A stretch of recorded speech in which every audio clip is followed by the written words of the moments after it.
Called The Elway Years. It's written by acclaimed author Mike-Klis of our Broncos Insider.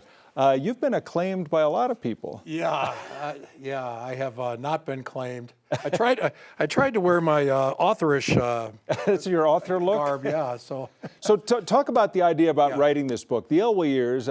We've been, we're quarter century past the Elway years. Yeah. But now is the time to write about them? yeah, I got Triumph Publication. One of their guys called me, and they thought it was a good time to, with Elway now removed as a GM out of the spotlight altogether, it was a good time, and the team not doing so well here the last 7-8 years, kind of relived some of the glory.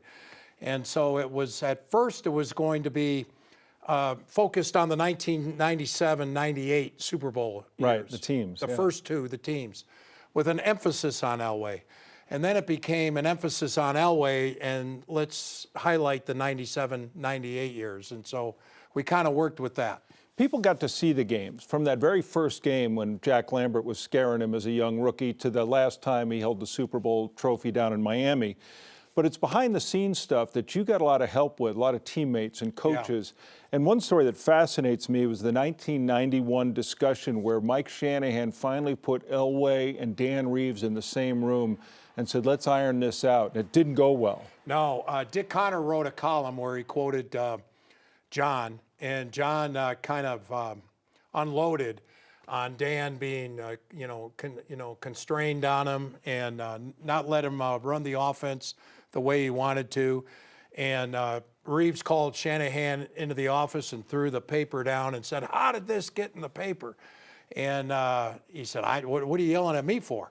And so he brought John in, and they had a meeting, and John unleashed a little bit more. And so I'm not sure. I think it was years later that they really talked again. Right. Even though it was a coach quarterback, but they did not like each other. In the book, you talk about Dan Reeves wanting to trade Elway.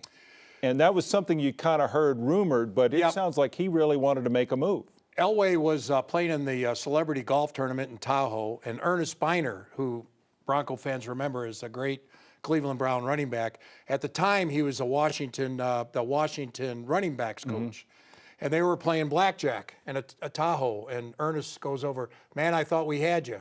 And John said, "What are you talking about?" And he said, "I thought we had you in a trade." It almost went down, and that's how Elway found out that Dan Reeves was going to trade him to Washington, which wouldn't have been bad. Washington won the Super Bowl that year with Mark Rippon. I don't remember who Washington had that you could have wanted for John Elway, though. I mean, they had some nice players. I mean, they had a Super Bowl team, right. So maybe, you're like right. Art Monk. Draft picks. Yeah. Pat Bowlen stepped in and said, told Dan Reeves, "You're not trading him." Which kind of marked the end of Reeves as well. Yeah, they had one more year. They actually went to the AFC Championship game, I think the next year, where they lost to Buffalo 10-7. So they still had some success. But yeah, Dan Reeves was kind of on borrowed time there. Those last 2 years were fascinating because you're looking at John Elway at the end of a 16-year career. He was 7-7 in the postseason, and then he won his last 7 playoff games on those 2 Super Bowl runs. It was a marvelous end to an amazing career. You know, it used to be that, and you're seeing the helicopter there, which became his signature play.